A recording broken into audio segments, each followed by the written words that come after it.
Hey everybody, Robin here at Toadstool Tarot, and I'm really excited to have a special guest with me today. Julie, oh, I always point the wrong way. This way. Julie at Peekaboorose. And I wanted to ask, well, a lot of people will be familiar with you, either from your own channel, but also, was it Three Gals in a Deck? Yes, Three Girls, One Deck, yep. And it's a really fun series to watch, and you usually do Saturdays, I think, somewhere around this time. Yep. So Yep. That's correct. Yeah, I lucked out that you weren't doing it this week. So that's right. Can't be in two places at once. So I want to just quick say hello to Heather, Indigo Jaguar, Red Wing. Let's see, Nothing So Strange, Saskia Handley, and SEB. Are all here today so far. Oh. I wanted to ask you actually the history of where did Peekaboorose come from? I have no idea. I really don't know. It just kind of weirdly popped up in my head when I was trying to think of a channel name that felt I guess it referenced my last name, Rose. But I didn't want to use my full name, and I wanted something, I don't know, a little bit anonymous, kind of like pseudonym. And I couldn't even tell you how that popped up in my head, but it just kind of did, Peekaboorose. And so I'm just like, yeah, why not? Because I truly did not care all that much. I just wanted a name. And I feel like now if I had to do it over again, I probably would have been a little more deliberate about, and not have rushed to choose a name. Certainly I could replace the name with something else. Content creators do it all the time, but people are just saying, oh, we like it, just so keep it, doesn't matter. So I'm like, okay. I understand people wanting to change their name, but it bugs the crap out of me because I get so used to them. Even mine in chats, like people are calling me Robin because they know me, but they say Toadstool Tarot. New people that don't know, it's confusing, and right. I like it to be clear and like people always know who they're talking to. Mine, I Simon of the Hermit's Cave, I fell into his channel early on, and I said, I want you to be my mentor. Tell me how to go about starting a channel. And he goes, well, the first advice I want to give you is don't use your real name. I go, okay. He goes, yeah, just make a free email account under a new name and use that one. Yeah. So, okay, I'll do that. So, of course, I'm going on I think it's on Yahoo. I'm typing in all these names for a free account. Taken, used. I'm thinking, what the hell? It's like the first 7 or something were and then I just started getting reckless, grabbing any old thing around me. And I had self-published a little book of fairy tales years ago, and there was an image on the cover of an elf sitting on top of a toadstool with another elf falling down, sitting under it. And I said, oh, Toadstool Tarot. And it took. I thought, oh, crap. Now I'm stuck with that one. Oh, but it's great, though. And it's got the alliteration and everything. I could have kept going. At first, I thought, oh, this is so random. And I don't even know why I did this. I was being much more serious about it. But I really grew to like it. And it really feels right somehow. That's awesome. But it was just like you, sort of random. It's like, Right. Yeah. And all the ones I was trying to be very clever about, related to tarot and serious spirituality, they were all taken already. Of course they were. So, yeah, I think it is great advice to choose something that might not necessarily be your real name, unless you're trying to brand that real name. But I certainly wasn't. If anything, I was trying to be as anonymous as possible. I did not want friends finding me. To this day, my husband doesn't even know my channel name. He hasn't seen my videos. Like, yeah. I mean, it started off as a very kind of like fear of judgment kind of thing. But now it's become more like, I really don't care as much. I would still feel a little cringy, but I wouldn't care as much if people found me. But it's more that I actually like the separation of my tarot space. Oh my goodness. Did you hear that? Is that me? I think I said at the same time you did, and I think Got it. So we got feedback, yeah. So yeah, the having that separation of tarot space, versus my offline life, I actually kind of like that. Yeah, so I kind of prefer to keep that separation actually. And is he supportive of your tarot work or study or creation, any of that stuff? Absolutely. Very, very supportive, very supportive. And, he's understanding about the fact that, like, I mean, he's a little salty at first. He's like, I'm your husband and you're not going to tell me your tarot name. You're not going to tell me your tarot channel. I'm like, yes, correct. I'm not going to tell you my tarot Wow. channel. So But he still doesn't know? no, no. Oh my gosh. That's unbelievable.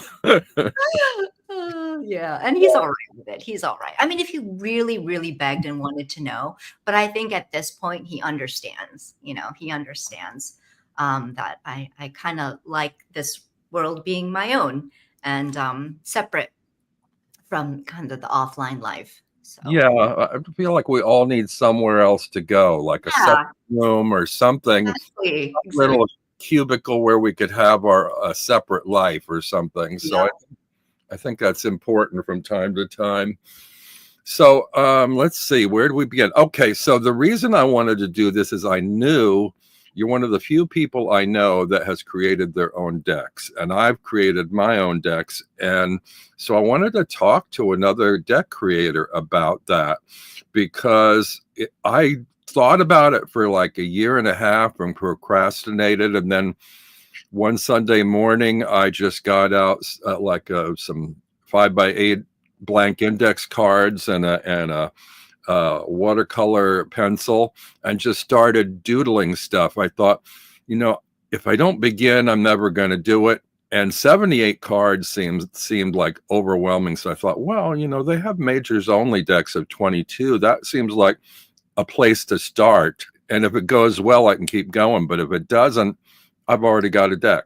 exactly. So I actually, you know how like people take years to create decks. I might be in the Guinness Book of World Records for briefest deck. I doodled my 22 cards in 4 hours. Wow. Yeah. And then I kind of tweaked them a little bit. But Mhm. a couple of them I wasn't completely satisfied with, but so and my art is very minimal. A couple of them I did 3 and 4 drawings of before I'd move to the next card. Mhm. But when I was getting towards the end, like I don't like my star card, and it's like, oh well, star is pretty near the end. But if I don't stop and move on, then I may not pick it up again. I may not complete it. So I thought it's good enough. It communicates what it needs to. I'm pushing on. Yeah.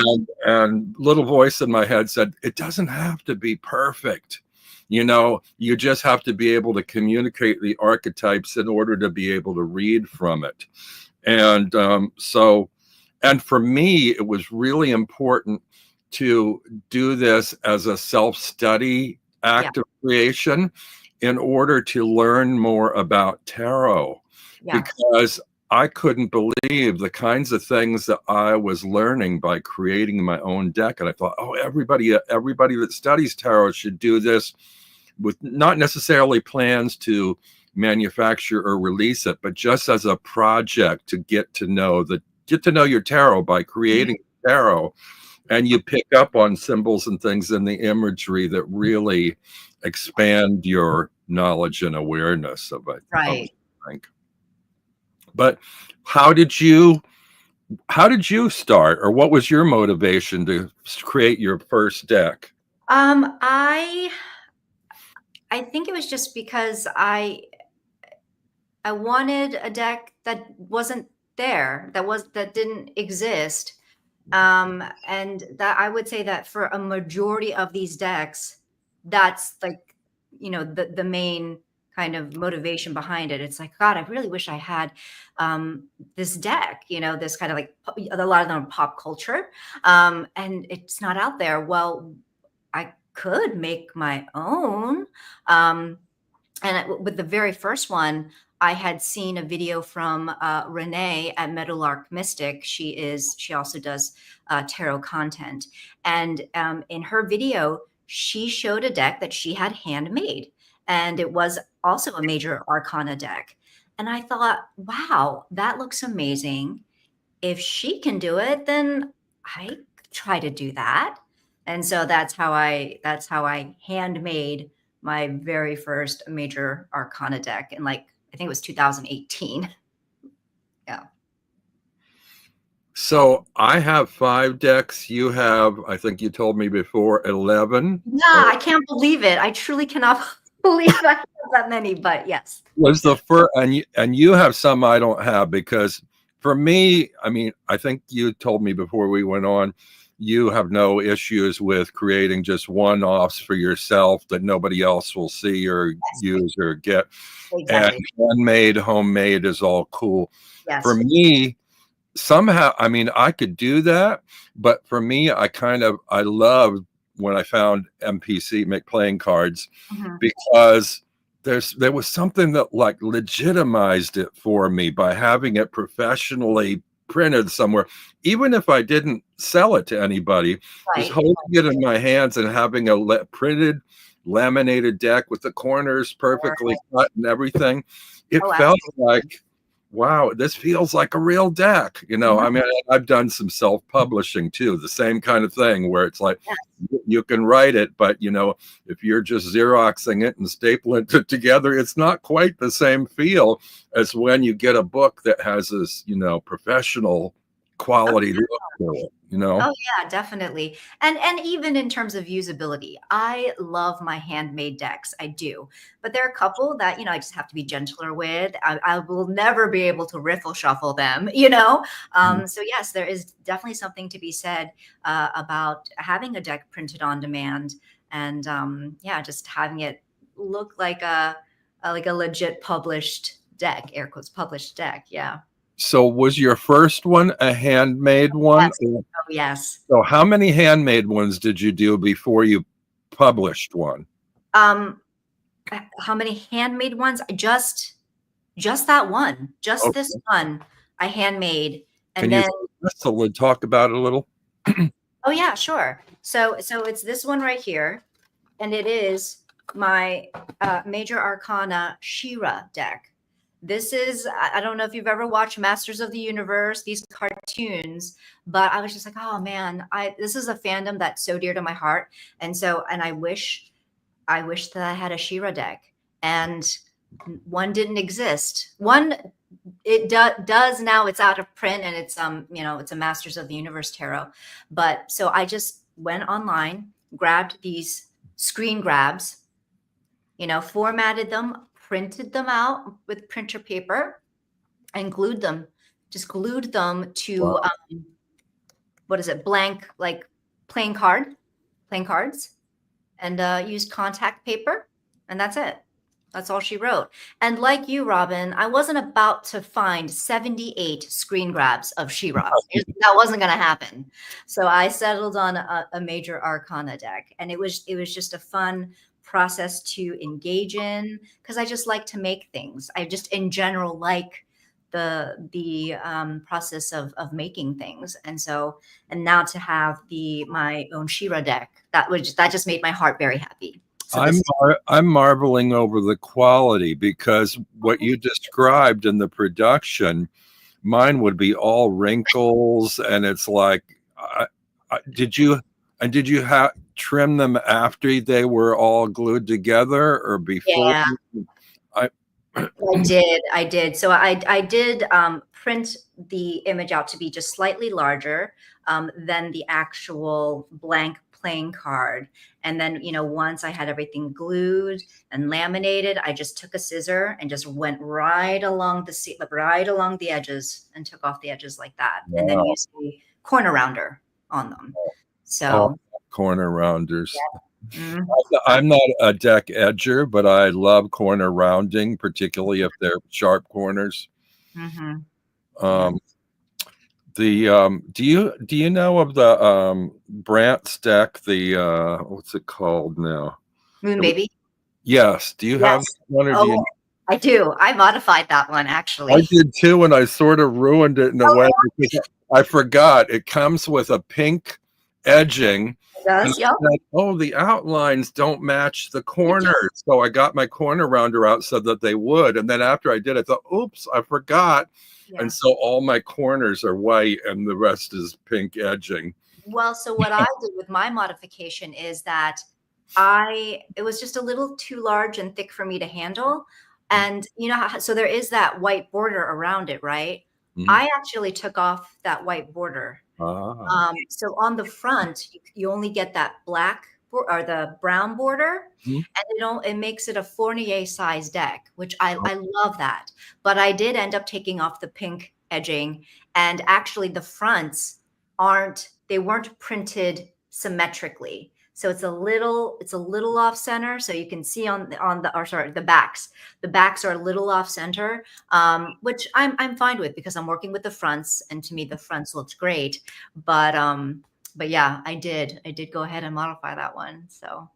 So when you moved from the first deck to the second deck, did you feel less invested or more thrilled about it because you didn't have to hone the fine details of crafting and somebody else could do that part of the job? Or I mean, it was a learning curve in a different way for sure. Because with the second deck, that was an MPC deck. I the Definitely the learning curve was greater because I had to do a little bit of research on how to use MPC, and definitely put because this was the deck that I created from scratch essentially, and it was my own conceit, and um, it was something that once again I didn't see out there quite the way I wanted it, and so I wanted to make one myself, but I wanted the images to be of kind of like my own design. So, but I don't draw and I don't paint. So it was a matter of, okay, how am I going to create these designs? How am I going to edit them and lay them out? And then how do I figure out what the specs are for MPC yeah, so that I'm not, and I think a big kind of boo boo that people do is that they create the whole deck and then they try to put it on MPC without having first figured out the specs, and trying to lay one card into MPC, the MPC template, to see if the bleed margins work and everything. And now they have a whole deck where the specs are off, right? And it doesn't quite fit into MPC. So luckily, somebody had mentioned that, or I read it somewhere, and I'm just like, okay. So it was definitely a lot of kind of trial and error and figuring things out for the second deck for sure. that's kind of what happened to me too. It was I didn't pay any attention, and I thought, oh, I can just drag these pictures into the format, and it's like, oh no, it didn't really work that way. But I also planned into, I mean, my first deck was very simple. I did it in 4 hours one day, and it's Mhm, very simple doodles. It's very specific to my kind of art style, mhm. and they're all floating. There are no borders. I mean, it's borderless because they're all like kind of floating in white. Luckily, now this one kind of goes off the bottom a little, but it doesn't really matter. Mhm. And also another thing, that I had this originally, I had titles on them, and then I sort of liked the idea of being able to, even if you didn't know tarot, that the images were enough if you do know tarot to not need the titles. But if you don't know tarot, you could use it just as a visual oracle, Uh-huh. with an image to work from. Because sometimes the titles, I think, impose something on the meaning that doesn't need to be there, or your mind might go a different way from it with an image than it would from the word. Right. So, but yeah, like these, I just kind of, they came together so quick and they're just kind of floating in white, and it works. But Yes. initially, there were a couple that I did have to kind of change size wise in order to resize in order to get them on the cards. Mhm. But yeah, this was a fun project. Did And have you drawn before? Is drawing something that you like to do? yeah, I mean, yeah, Um, all different kinds. Actually, I self-published a book of different drawings I've done too, and the styles are all over the place. This is very simplistic, these. And what that's, I'm going to ask you a little bit about your process too that you used. Mhm. What I did, I thought it would be helpful for me to have a model. So what I'm sitting in front of a laptop, so I would type the card name and then just have images come up, and it would show me, say, the Fool from 20 different decks on my screen. And so I would look through and see, okay, most of them seem to have this element, or it seems to be important that this symbol is in all of them. And I would just kind of reduce it to that, the most important things, Mhm. and really simplify. But it was a great way for me to like sort of learn how the tarot worked, or what it was all about, or what symbols were necessary and which ones weren't. I mean, I had a couple cards like the moon card. I didn't put a crustacean in because that never felt important to me, and it also always kind of confused me. Mhm. Because when I read that card, let me see if I can find my card quick.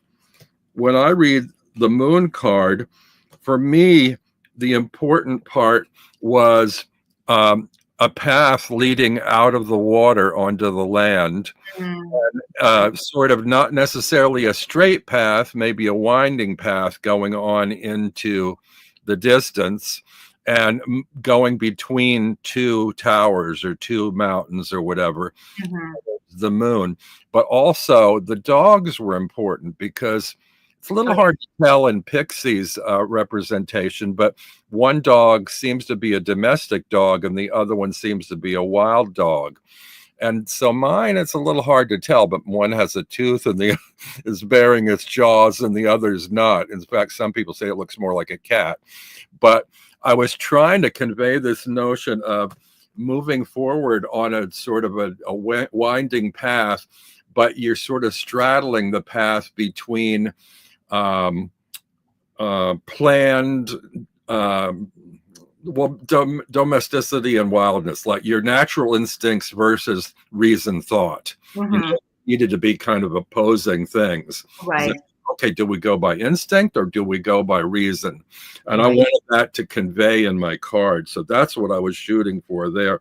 But I really didn't think that much about the cards when I did them. I just kind of like looked at what jumped out or what felt important to me in the imagery.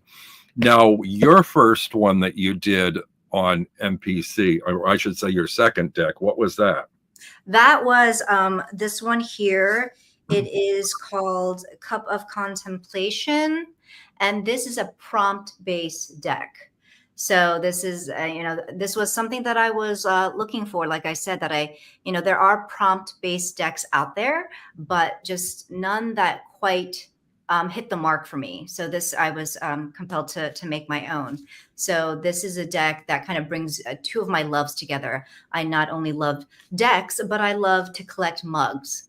And so I wanted the art to convey that.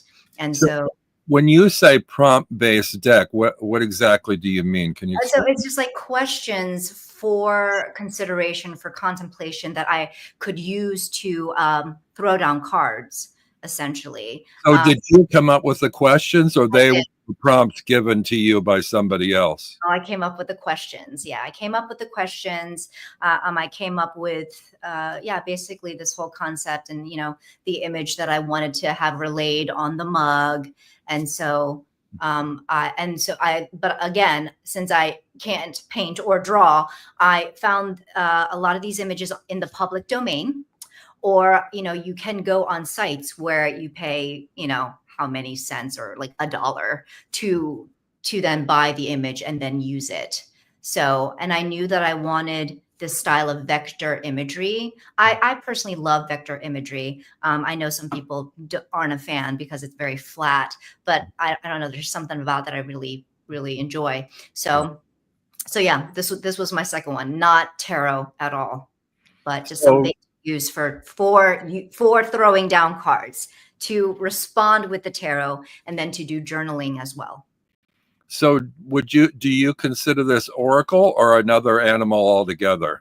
I mean, I would consider this probably, I mean, I've heard people refer to it as a type of oracle, but this is, I wouldn't even, I don't know that I would even call it an oracle. It's just like, it's a, it's a prompt based deck, right? So it's, I've never heard that term before, so that's a new one on me. It's sort of like self-evaluation or yeah, yeah. reflection. Yeah, and I've seen recently a few decks that are considered like spread decks, right? So they have similar, questions or prompts like this, where you take this, you shuffle it, and you throw down, and you can throw down 1 to 3 cards, and then you take a tarot deck, and throw it down for each prompt. So the tarot deck is supposed to be in response to that prompt. So I've definitely seen spread type decks that have been created for a similar purpose. So I guess this could be considered like a spread or tarot reading type deck. I don't know. It's very, very difficult. Again, yeah, it was just something that I wanted to create. So it's hard to. Well, you've added to my glossary because Yeah. I think about, or I don't usually get along well with oracle decks. There's maybe one that I like, but often I found, or I guess there's a distinction between an oracle deck and an affirmation deck, because a lot of times the oracle decks seem like affirmations, and it's like I don't need someone patting me on the back or reassuring me. I can deal with that.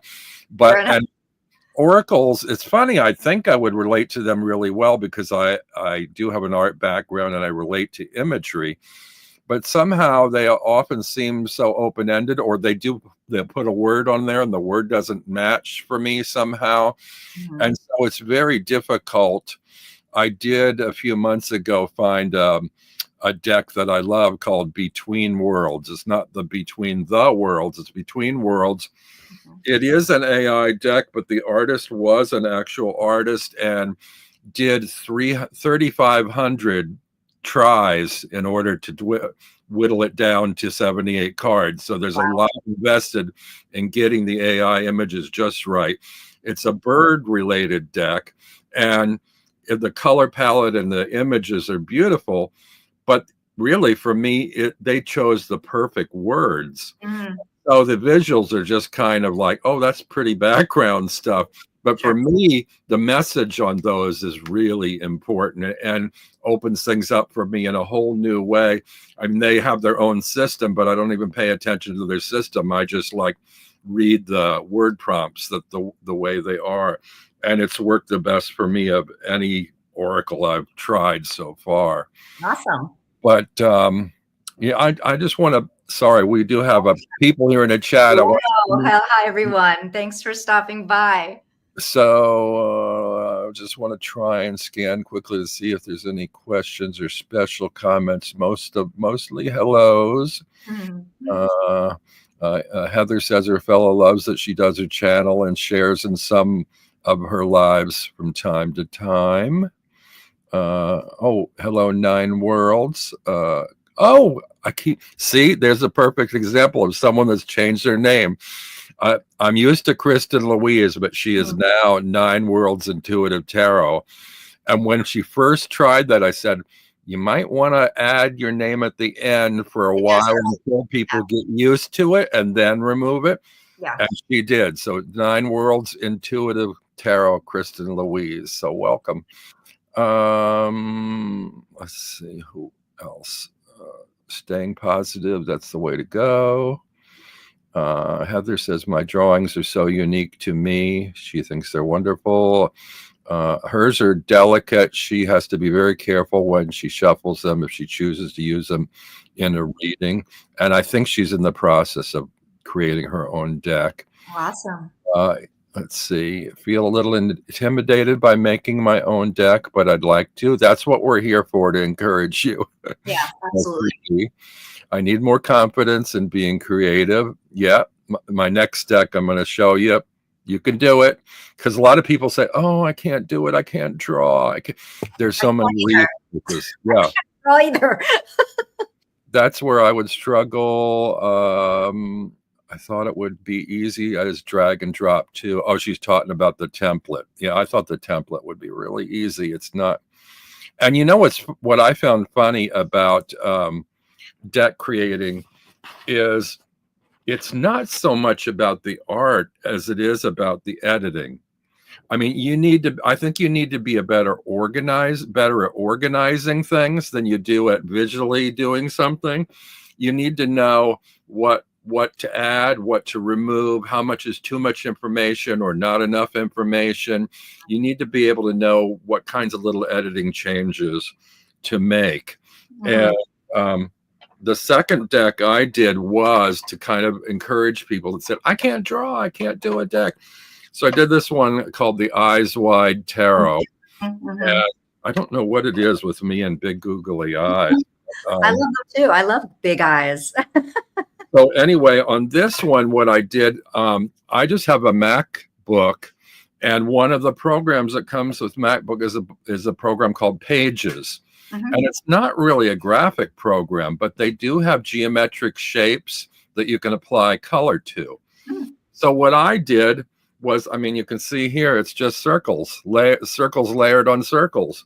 And so I started like taking the geometric shapes and stacking and cutting and copying and layering them.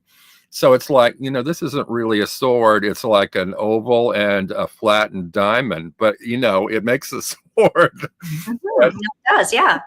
And I just wanted to show people that, this is something they could do, if you like can organize images and like with stick figures, I just have lines and geometry creating these very simple. It's not one of my favorite decks, but like I said, I did it mostly to see if I could make it myself and to show other people, hey, if you can't draw, you can do this too, Mhm.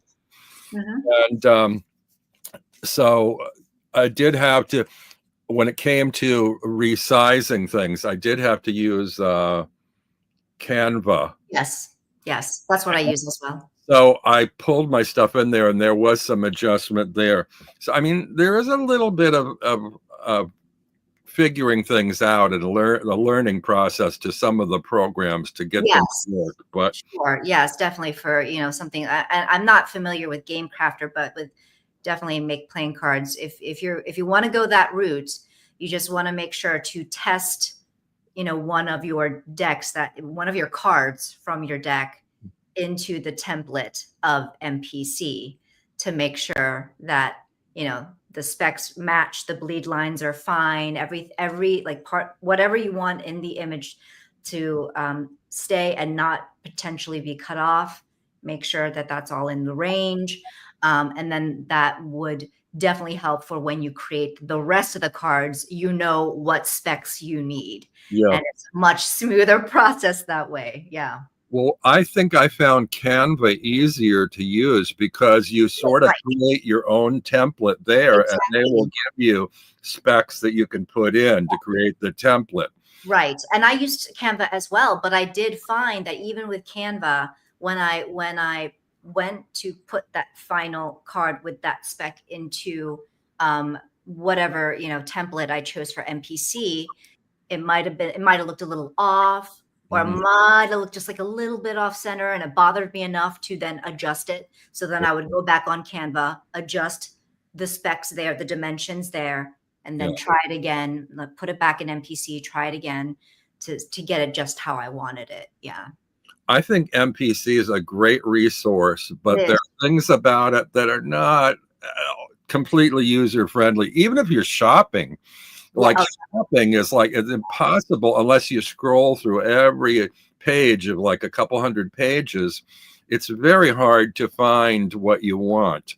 Absolutely. Sometimes if you got a link from somebody, you can get there, but it's like if just in their search bar, even it's like cannot be found or whatever. Your search terms have to be so perfect, and that's a problem. And then the template for me was kind of a problem, but I did have a little bit of a help actually. Conrad Stain for his stuff.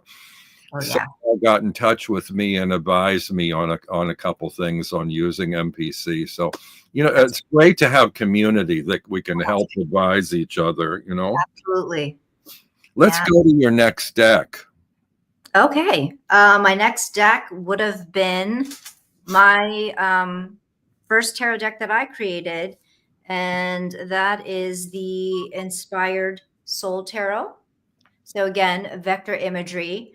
And this was Pretty backs. thank you. This is a pip style deck, and the whole theme behind this is just finding inspiration in the everyday. So everyday hobbies, and so the suits are divided into like so these are meant to be pentacles. This is like a sewing theme. I have my own version of a happy squirrel here. What's it called again? Inspired Soul Tarot. Okay. Is that still available? It is, yes, yes, it's still available. It's at MPC, I It is guess. MPC. Everything's MPC. Yeah. So then, the knights are, sorry, the wands are painting themed. The cups are like wine themed. And then the swords are writing themed. So, but this was an exercise for me in wanting to learn pip decks. Mhm. Because I was still kind of uncomfortable with pip decks. And so best way for me to learn is to do and create. And so, yeah, that is Inspired Soul. Yeah, I had people when I created the first one saying, "Oh, I don't do majors only." When you do a 78 card deck, I will buy that deck. So I thought, I know I won't finish 78 unique images. So let me try a pip deck and see how that goes. And what I did was I I tried to sort of mirror or mimic what was going on in the rest of the imagery of an RWS card in the pips. Like, for instance, the 10 of Swords. I've got a sword lying down as if it's been stabbed by all the other swords. And so visually, it kind of like, oh, okay, I can read that card by remembering or equating it with the other style, and Seven of Wands, like here we have the attacking from below and the defending from above, Mm-hmm. The Five of Swords is sort of like two swords up to fight, and the others are kind of like face down.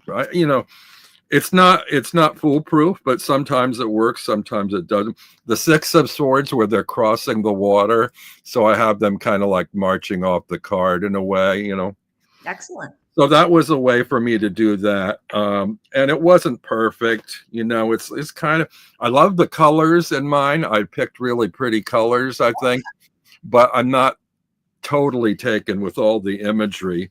And it's not like one of my favorite decks. There's something, I don't know about you, but there's something about the first deck that you create and feel successful about, that you really have a connection with. Like, mine have gotten better with practice, but that first crude one that I doodled in 4 hours is my favorite, and the one I have the most intense connection. Mm-hmm. Yeah. I forget where we were. So what's your next? We say Saskia says, I find MPC impossible to shop on. It is hard to shop on. Yeah. M.A. the Gray, welcome. She says, so true. MPC is a labyrinth. It is. It really is. I hate shopping on that thing. Okay, the next deck, actually, so the next deck, I'll skip around because 11, 12 decks is going to be a lot, but I will show my first Lenny that I created, Lenormand. This is the Storytale Lenormand. Again, this was my wanting to learn to be more comfortable with Lenormand. Mm-hmm. And so I, used the act of deck creation to really learn what the card signified. And I wanted a theme particular to something that resonated with me. Mm-hmm. So hence Storytale. Just very kind of fairy tale like, storybook like. Mhm. So yeah, my very first. Was this my very? I don't think this was my very first Lenormand. This is my first kind of original Lenormand. I do have a Bitmoji Lenormand, but that's with like pre-existing images. So Now, yeah, had you worked with Lenormand for a while before you did that, or was that at the beginning of your study? Or that was toward the beginning. Yeah, because and I think Lenormand is something that I will always need like to brush up on, but I really did grow to love the system. I love that it's like 36 cards. Mhm. Um, and it's a very kind of pithy, concise, like quick and dirty kind of kind of system. And so I really enjoyed it for that. So, but I felt like making my own deck with images that resonated with me would be a lovely way to further learn and kind of really imprint it into my brain. So that was a great exercise. Yeah.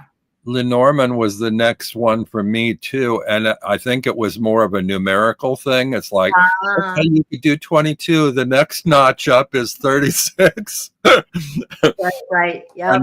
and so I did.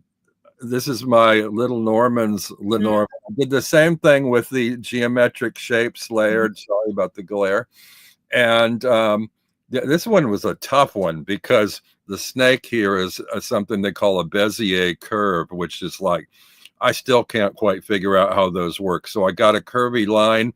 I stuck with it and just used it to hell and copied it and overlaid it. And like you could do a solid line or a dotted line. So I overlaid the dotted line on the solid one, Mhm. lined them up, That's great. Yeah. The face is just another little oval with little circles It's cute. and two lines for the tongue.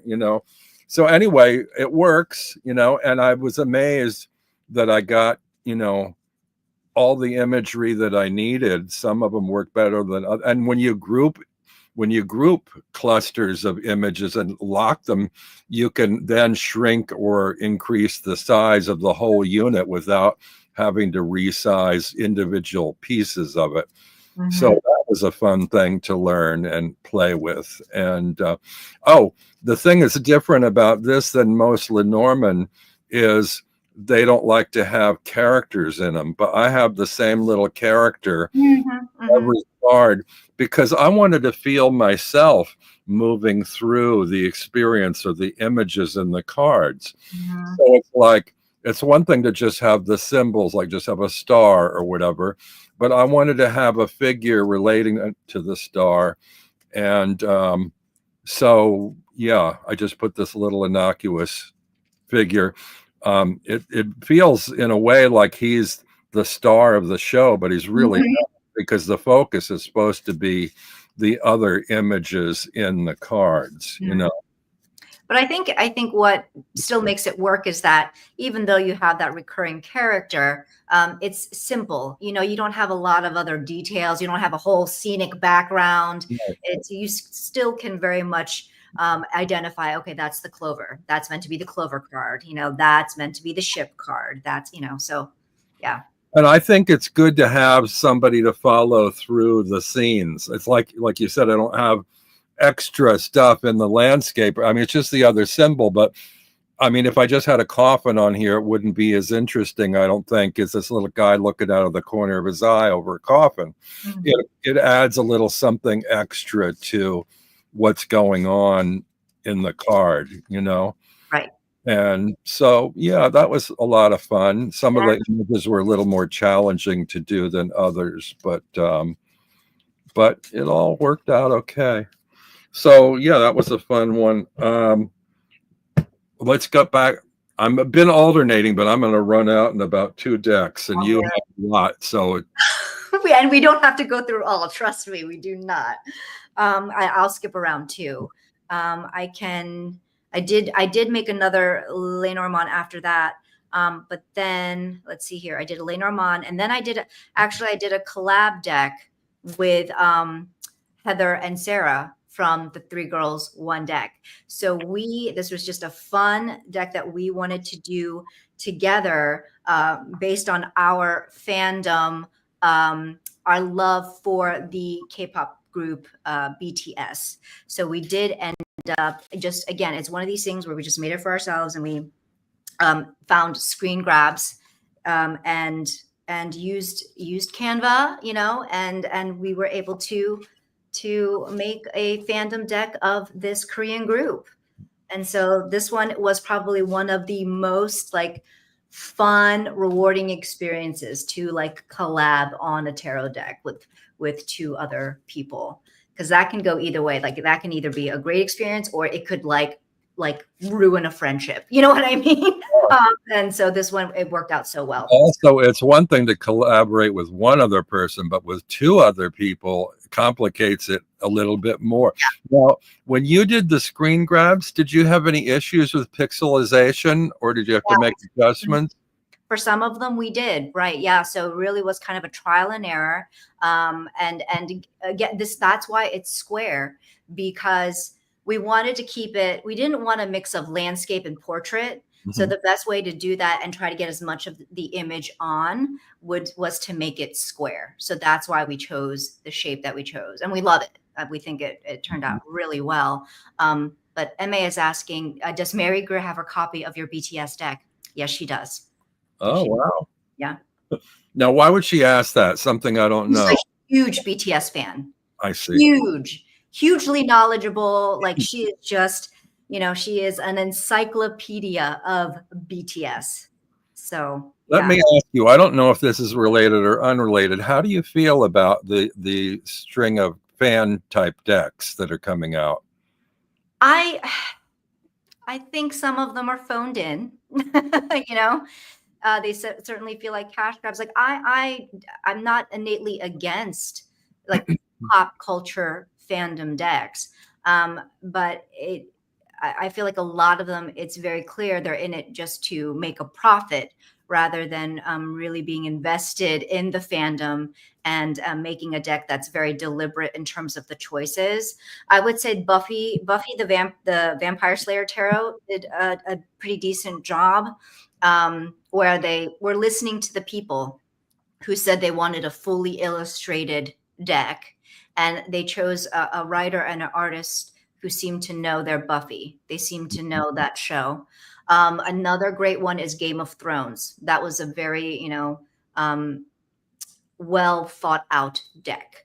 And so you could tell that the creators, the guidebook writer, and the artist, like they knew this fandom.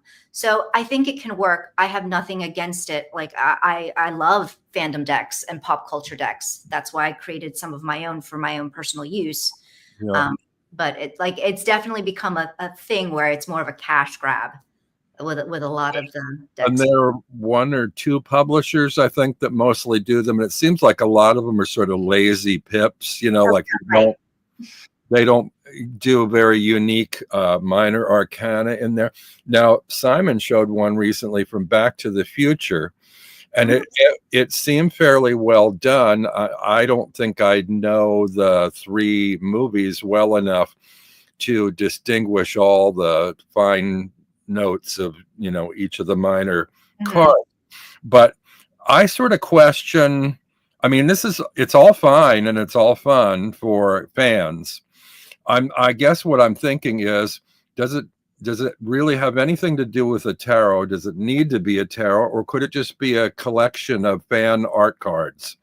Or does it do anything to enhance tarot reading?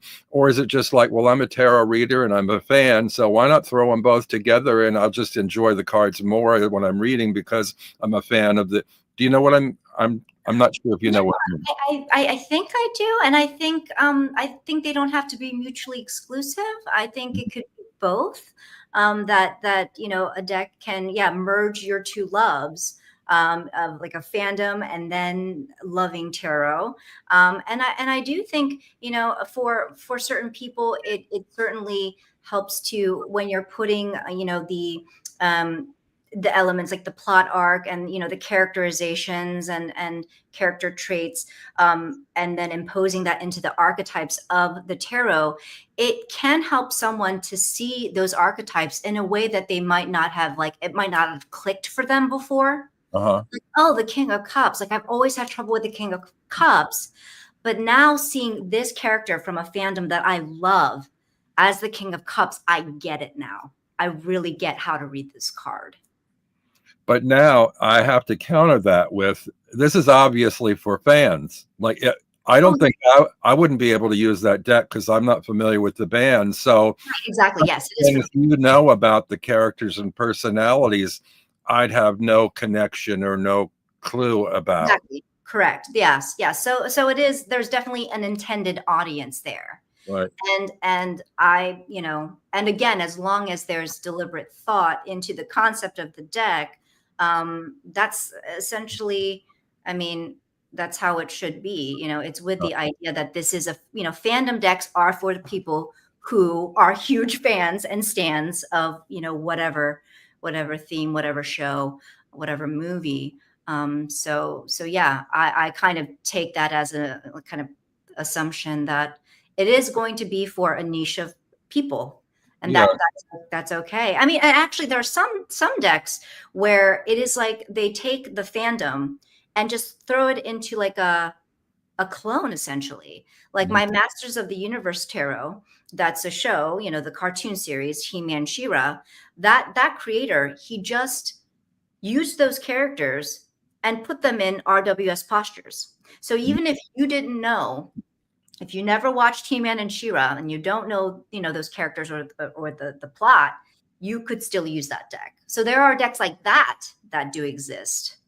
Yeah. I think that series came along a little later. I'm pretty old, so it came along a little later 80s, than 9 years. 80s. Yeah, 80s.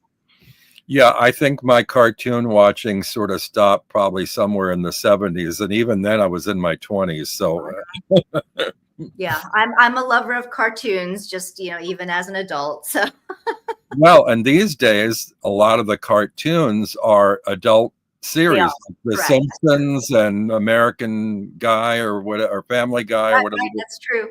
Very true. Yeah. But let's see. So yeah, why don't we go to your next one? Okay, my next one. So my next one, this is the Notorious JBG Mini. This is when Jasmine Beckett Griffith, I'm not sure if you're familiar with her artwork. It's the big-eyed, okay, you are, okay. So she put all of her, or a lot of her images into the public domain for anybody to use how they wanted. And I'm like, sweet, I can finally make a tarot deck that works for me. Because there is... I just wanted to say one other thing that applies to the last deck and this one too, is that besides it being a niche market, it really makes you feel like you're part of a small, intimate community that you can get excited and relate to other people that like those same things. Absolutely. So like, whether it's that band or whether it's these images that she created, you've got like, you feel like you're privy to like something that nobody else has except your best friends, Definitely a bonding experience for sure. So yeah, so with the JBG, like Jasmine Beckett Griffith, so she definitely has a lot of mass market oracle decks. A lot of them are pre-existing images that were then fit into an oracle kind of template. And there is also one tarot deck that's mass market published, and it's called, I think it's called Beautiful Creatures Tarot. And I bought that deck and I tried to get on with it. And it was very clear that, again, these were images that had to be chosen and then retroactively fit into tarot. And the particular choices that were made did not resonate. So ultimately that deck never worked for me. So when Jasmine Beckett Griffith put her images in the public domain, I was like, finally, I can make a tarot deck that works for me, because I really do love her images. I love these big-eyed, big-headed gals. And so then, it was it was my, yeah, taking these images, looking through her repository and finding ones that resonated, um, as the all the tarot archetypes. And a lot of these images, and again, this was not something that I thought to sell or anything, make available, because a lot of these images are in her oracle decks, a lot of them. So I'm like, who's going to want this tarot deck? I mean, it's reusing a lot of images.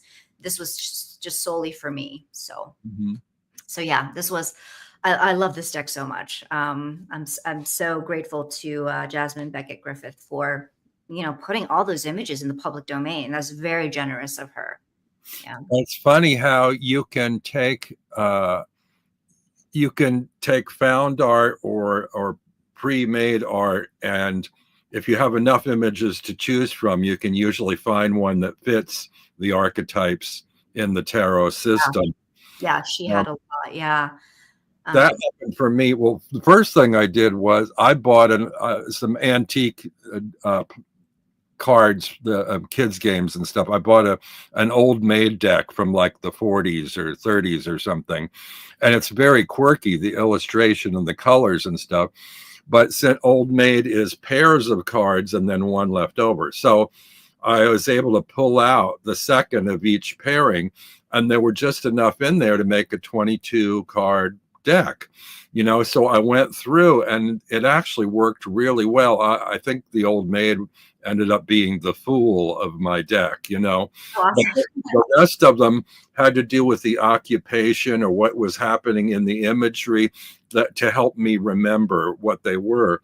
And then when I discovered Canva and all the you know, art there you could use, thought, oh, you know, I wonder if there's like a style that I like that I could use. I thought, oh, well, I've had this Toadstool Tarot station for a channel for a while. I wonder if I could make a signature deck for my channel. So what I did, I looked up all the mushroom images or toadstool images, and they were divided into sort of photographs versus particular different kinds of art styles. But I started pulling together folders of art styles that were similar, and then I started weeding through, well, now does this work? Do I have enough of these for the minors? And actually I ended up creating my own little deck, and the back style is a little different from the rest. But I like this particular format. They're kind of like dominoes. They're long, skinny cards, but they're little. And I like them on black. The glossy is a little bit much, but what I did was I started pairing up things where it was just random images to go with the titles, because at this stage I knew tarot well enough I could just read a deck with titles on it and not have to have the images. But I thought, oh, let me put an image on there, and will an image suit? So here for the lovers, we've got two mushrooms that are kind of almost like snuggling together. One's leaning into the other, or there's a hint that, well, they're joined kind of at the root. So I mean, there is a way of kind of like communicating that, you know. The chariot, I put it upside down so it looked more like a boat or a mode of transportation kind of. So there were various things on here that I could use. Now, what I also did to expand this a little bit into a different system from just the majors is I took one card for each element and one card for each court. So I have the major arcana, then I have the page, knight, queen, king, and fire, air, earth, water, you know. And so you have that kind of energy in there. At first I wasn't sure if people could use it or figure out how to use it, but it actually, I think it works okay, just because I kind of do open readings anyway. So I'll spread out 3 cards and I'll see what kind of energy I'm getting. And I can get my reading from the majors, but I think, oh, if there's an earth card too, in addition to the majors, there's that grounding quality applied to the spread, you know. So it worked out kind of well. The design was a little bit different style for the earth, air, fire, water. And then the pages, they had like little cutesy kind of faces on them. So, Yeah. the court cards rather. So, anyway, but didn't think, oh, I'm not going to do much with this, but it's like, oh, this is like you said, not marketing. What did you branding? This is Mhm. like a branding exercise for me. Like, oh, there should be a toadstool tarot. And I was looking around. I did find a couple other mushroom decks, but they weren't quite what I wanted. One was an oracle, and the other I wasn't completely happy with. So I thought, oh, create your own. Yeah. And yeah, for people who don't know, like Canva, those images are free for use, as far as as far as like I understand. So like, yeah. So you could look in the repository there of all the different elements and graphics and images and create a deck with those. Now, there is a paid version that if you buy the paid version, you get an even larger repository. Uh-huh.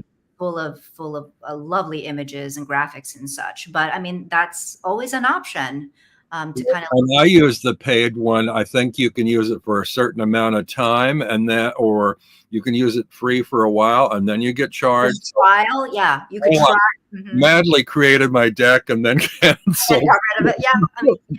So yeah, that's, it's an option for people. Yeah. But also some of the one like these, you can't tell because it's on black, but it's line work, and some of them you can change the colors. Yes. So like that was not originally yellow. I changed it to yellow, and so that was something to think about too. Yes, that's for the paid version, I believe. If you buy the paid version, you can edit a lot of these images in terms of color and filter, and you can like remove backgrounds and things from even like your own images. Say you did like photography or something and wanted to upload that, you can like remove backgrounds and really edit your own image on Canva, and it's quite intuitive. So I mean, it's a really great tool. Honestly, it's an app that has really helped me with all my decks. Did you use Canva for your deck that has the buttons and needles in it? I used Canva to. So what I did was I found the actual image elements, the vectors in other places. I brought them all onto. Well, I then actually. So this was when I was using free Canva, and I couldn't edit like colors and stuff on Canva, but I actually had an Adobe Illustrator program that's similar to, I think it's comparable to like a Photoshop. So then I went on there to edit and do whatever I wanted to those elements, whether it's change color, remove something, add something. And then I went on to Canva and brought all the elements together to make the final image of each card. So that was, but that was when I had free Canva. I was too cheap too, but I had Illustrator. So I was just like, I'm not paying for Canva. So I'll just make do and add these extra steps. Let's go to, well, we're already past an hour. I knew we would fly through the time, but let's go on to whatever else you want to share. I only have one more to share, but you have quite a few, I think. No, I can just share one more as well. I don't know. Do you want me to share another one that I did kind of off Canva, or do you want me to share a handmade deck? Whatever you're drawn to. Because this one is definitely, this one was definitely just for me. This is like my own little animal oracle. I made it a mini. Again, I got a lot of these images either on Canva. By this point, I was paying for Canva, so you can find a lot of these images on Canva and other places too. If I couldn't find them on Canva, in the style, because I wanted the style to be like cohesive in this kind of watercolor sense. If I couldn't find it, then I went online to find them. So yeah, it's just a deck that is for me and me alone. Animals that I want to learn more about, that resonate with me, that I might not like very much, but trying to make peace with that certain creature. Just. Yeah. So are there words or numbers on them or anything? No, just the image. Okay. Just the image. And so whatever, sorry, trigger warning, spider, too late. But yeah, so yeah, just the image. And because a lot of these I already know the animal name, but I don't know much about the animal itself, or I have a certain negative or positive connotation, and it's more about, learning more about that animal. And in essence, over time I will, create my own little, I've already started kind of creating my own little like digital guidebook on this oracle. So that was a good time. Yeah. How many of your decks have you made publicly available? Oh, good question. Publicly available. Well, so let's see. 1, 2, 3, 4, 5, 6, maybe 7, 6 or 7, 6 or 7, and then the Bangtan Tarot, the BTS tarot deck. The three girls, we kind of made it available by word of mouth to fellow stands of BTS, and so Right. whoever wanted to, because it wasn't about making profit or anything. It was about sharing with people who truly loved BTS. So people would then reach out to Sarah and make arrangements to purchase a copy there. And there's So probably copyright issues there, maybe. exactly, because these are screen grabs. That's not stopped people before, obviously, but yeah, we wanted to be mindful of that too. And it was really just about, sharing it. So it was a very small, limited number of copies that we had. So, But when you started see, I don't even know if I can answer this question, honestly. Well, I know I didn't go into it as a money-making thing, you don't but make money. did you have yeah, I didn't even I think I had stuff on MPC for a year, maybe 2 years before I ever got a payment, because you have to sell $100 worth of profit above the cost in order to see a penny. But did you, when you decided to how do I word this, why or how did you decide to make these available to more than just yourself? Because people asked.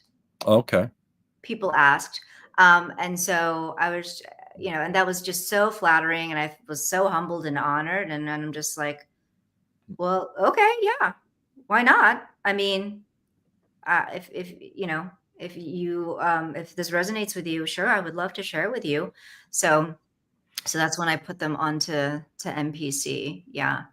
Yeah, I think I like the idea of having a kind of a professional looking product.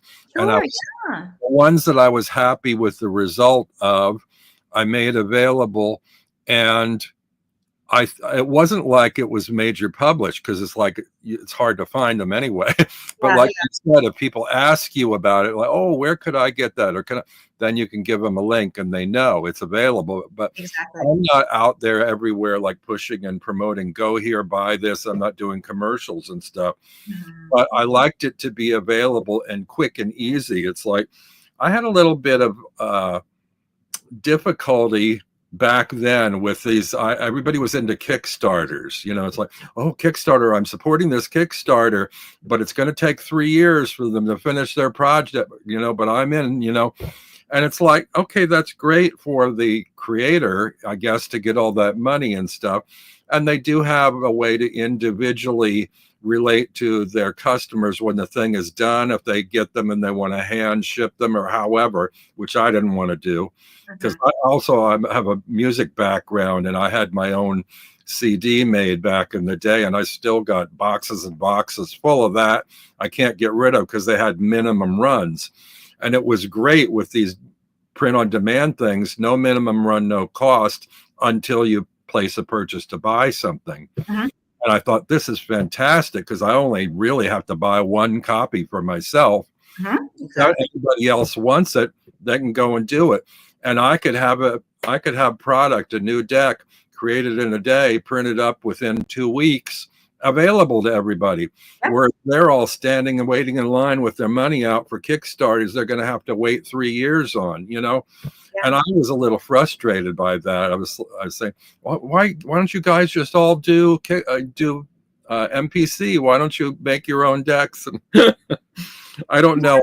I mean, I think there's limits to, I mean, and I think it's very individual to the creator because, you know, with something like MPC, there are only so many options that you have in Yeah. terms of cardstock, in terms of the way that you want your product to look. Yeah. You know, and so if you're trying to do something very fancy like holographic foil, you know, inlays, and, you know, I don't know the capabilities of MPC there. And so, and that way, and also, as you know, Robin, with MPC, you don't really, you make shit on MPC. You know what I mean? Not that we're out there to make money, but like, you know, we put work into Oh, creating these decks, right? And the return that we get, honestly, and we price them affordably, and the return that we get isn't crap. You know, let's be fair. So at least with Kickstarter, the deck creators have a chance of at least not only recouping what they put into making the deck, but then making more of a profit, which, let's be real, it's also that not that much of a profit as well. I Yeah. wasn't sure where we're going, Sam. We make shit because there's some creators on MPC that do make shit. Yeah. But you meant financially we make shit. Right. Yeah, exactly. Yes. Not like that's so funny. Yeah, no, as in like financially, like we don't make a lot of money. The quality I think is very good what they do. And there are different ranges too that you can work with. There are different ranges for sure.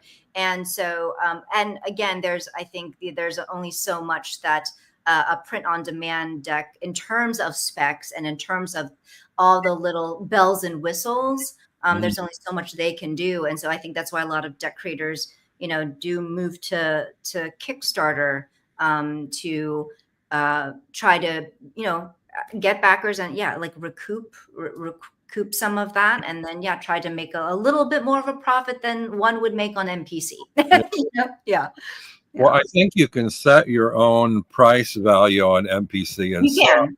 Oh my God, they're through the roof. But I mean, and a lot of people think, oh, that's so expensive. It's so expensive. But when you think about the convenience, and they're printing a single copy just for you. I don't even know how that, I guess it's all automated, because it's like to set aside time in a factory to create one deck for a customer. And then the customer complains, oh, that's so expensive. Well, think about what was involved in making that. Like somebody hand did this, you know, and then the factory is doing it and packaging them one at a time. And they're all in different sizes. Some are just shrink wrap, some are in boxes, and, you know, off the assembly line. I don't even know how they do that. And it's still, they probably charge more in shipping than they do in the manufacturing, in a way, because the shipping costs seem sort of high. But that makes sense. Yeah. MA saying it's always more to print one, just one copy. That makes complete sense. And with MPC for sure, like I think one perk for us as deck creators is that we don't have to deal with the overhead. The MPC takes care of everything. I don't have to deal with customer service. I don't have to deal with pissed off customers. Exactly. People who do choose Kickstarter, you know, they're willing to take on the overhead. They're the ones shipping and packaging and taking care of the customer service and all of that. They like the personal touch, the personal connection. But I've been through that before when I've done limited run things, and it's like, oh man, I don't want to have to make special treks to the post office and stand in line and all that stuff. I guess there are more express ways of dealing with that these days, but still, it's more than I want to do. And it's like, hey, you know, if I only have to upload something once, and this company will print them, they'll collect the orders, they'll receive the payments, they'll issue your payment, they will deal with returns and complaints. It's like, hey, have at it. That's a headache I don't need. Yeah, I think it's very individual. It's very individual to the person, because I also would feel very overwhelmed having to do all the overhead for that. And then there are other people who definitely want to have that level of control, that they know that each product is exactly as they want it when it heads to the person who's receiving it. So, well, and there's an option in between too. It's what you could just not make it available, and you can, or as a creator, could order 100 copies, and more you order, the cheaper it is, and then you could personally ship them out and deal with That's all true. that if you wanted to. Yeah. Oh no, people have done that for sure. Like, it's I think people who have had MPC decks before, they're kind of recognizable in terms of, the kind of cardstock and quality. And so I definitely have decks where it's clear that the deck creator has ordered in bulk from like an MPC or a game crafter, and then they themselves are pricing it how they want to price it and sending them out themselves. That's I definitely was an option. Yeah. I was encouraged by this. I think he's in California, deck creator James Rickleff, who's written a couple of books, and he created this deck called RWS 2.0. And it is the finest detail in the line work of any RWS deck I've seen. It's Pixie's imagery, but sometimes there's a little like blurriness that you can't quite tell. Like the insignia on the bag of the Fool, you can't always make out. You can see it on this deck. And all the background coloring is sort of like ombre skies, like where it changes from one color to another. And it's just gorgeous. But anyway, I ordered his deck from MPC, and when I got it, I thought, wow, these look really professional. I like the cardstock and everything. So I contacted him. I said, what can I ask you? What kind of stock did you use? And he just used the basic, I think it's like M30 or something. I can't remember what it's called, but there's just the most basic one with a kind of a sheen and a nice finish to it. Yeah. So I thought, oh, well, I'm encouraged to create mine because of how I felt about his when I was handling it and using it. And then my own deck, after a while, after a couple of years of using my deck, I only overhand shuffle. I don't riffle. And they started to feel like they were clumping. I don't know, from soil or whatever. I don't clean cards, and I'm not dirty, but they just kind of do after a while. And I think it's because of how thin the deck is with only 22 cards. They started clumping. So I had another copy made on linen stock. Mm-hmm. And the linen stock isn't the most wonderful linen, but it has a linen texture. Yes. And my linen cards have yet to clump. I think there are maybe minuscule air pockets in the linen texture that make it less likely to clump when you overhand shuffle. Mm-hmm. Mm-hmm. So that worked really well. I'd like to see 2 more decks from you, but I'm going to show my last one here. Oh, my goodness. Go ahead. Yes, please. So, I haven't done any in a while. And this one's not perfect. I mean, this one was made, again, I sometimes I do these for other people, like to show them how to easily do your own deck, but also for people that want to read tarot but don't want to study tarot. So it's like I took a majors only deck. I'm a big proponent of majors only. And I took a single key word that I felt described each of the archetypes in the 22, and I'm calling it the word tarot oracle. It's just ivory cards with no pictures, just a number and a word on it. So, like Hierophant is mentor. There is a card in here that has in small print lists all the associations, zero, fool, explore. So like here's the whole list of, but I mean, after I did it, I had second thoughts about some of the key words I chose, like a maybe better words.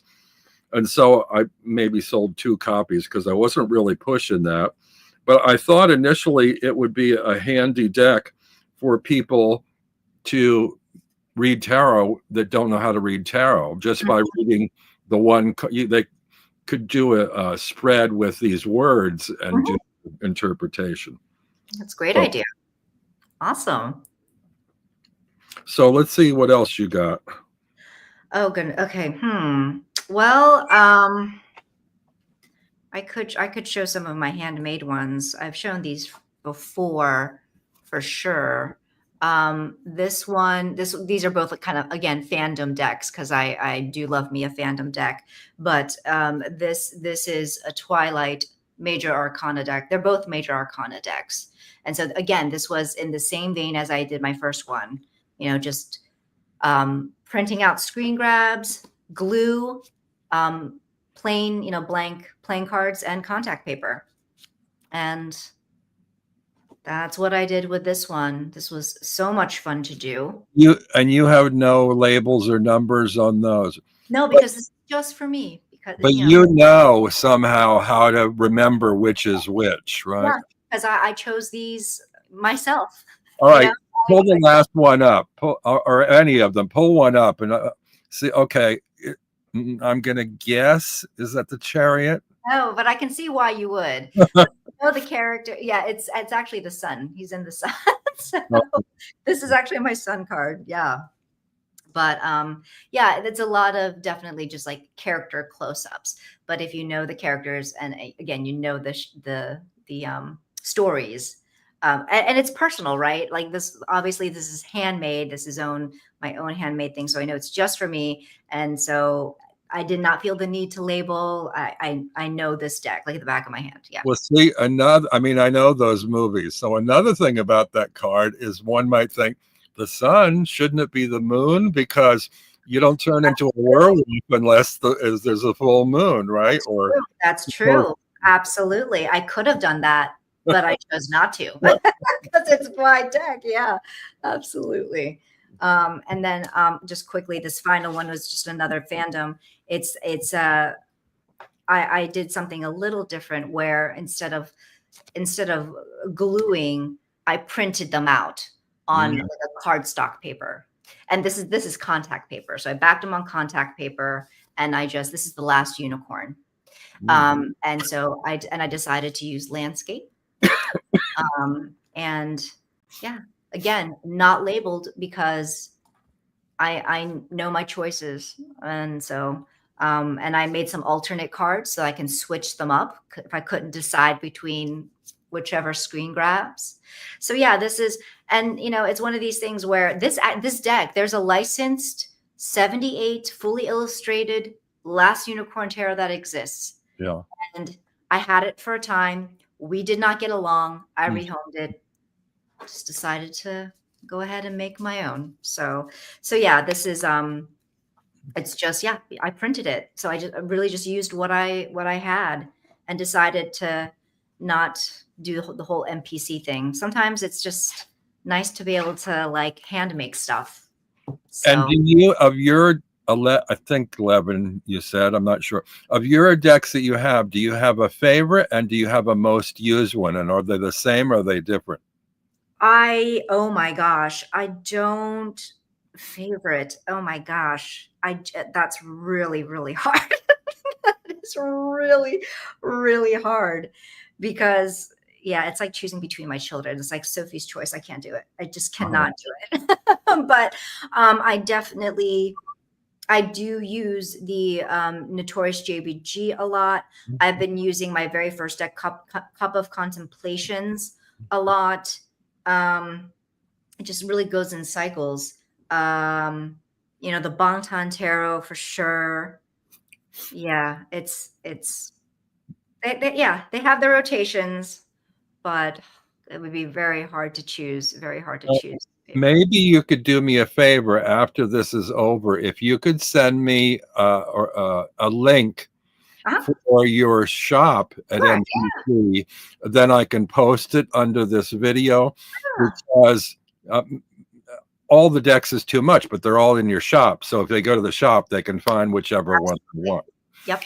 So if you email me that, I'll put it in the description after we're done. And I think we're done, except I just want to ask you if there's anything else that you might like to say about your experience with deck creation, or you're encouraging others, or anything about the area of deck creation, or majors only. We didn't really get into that so much. But you might tell people. I just, yeah, I think, if you want to create a deck, and I mean, there are definitely resources out there like YouTube tutorials, and even, within Facebook groups, you could, make a post asking, and there are people that are very helpful, very helpful. But yeah, I would look into programs like Canva, which are free, as kind of a gateway into maybe playing around, and also like don't disvalue hand making a deck. because I mean, those are some of my like most cherished, because I put my blood, sweat, and tears into actually hand making them. And so yeah, it's you don't have to be like an artist. You don't have to know how to draw or paint to create a deck. I don't So know if you know the channel Tea and Tarot with Robert Farah. He's from I'm aware of it. Yes, yes. Now he's created his own deck simply with blank index cards and a couple of colored fat Yeah, markers. And it's yes. like he created just an alternating purple and pink stripe diagonal design on the backs. Mhm. And on the front, he just has this Sharpie that he wrote in a word, or a phrase or something that's sort of like an affirmation for the day or something. And it looks great, and anybody can do that. I Right. also wanted to say, if you do want to go the route of print on demand, besides makeplayingcards.com, there's also Game Big Crafters picture. Mhm. or Game Crafter. I don't remember if it's plural or single, but yeah, you could find it. And there's a third one called Printer Studio, I believe. Yes. So those are the three I know about. There may be more now, but those are and since I started with Make Playing Cards, that's what I've stuck to. But Same. Yeah, same. Yeah. But yeah, I mean, if you have any questions, feel free to shoot them my way. If you're interested in decorating, I mean, it's definitely a labor of love. So it's got to be something that you really want to do, and you're doing it for you and you alone. And that's usually what sustained me through the process, like knowing this is for me and for me alone, and this is something that matters. So because it can be a long process. yeah, yeah. Yeah. Okay, well, I guess I'm going to let you go. I've kept you too long, Thank you but it's so been much a for lot of having fun looking at all these decks and me. talking about them. Thanks so much for having me. This was a lot of fun. And thank you to everybody in the chat for coming. Yeah, I'm sorry as people that came in late if I missed you. I see Ange came in. Hi, Ange.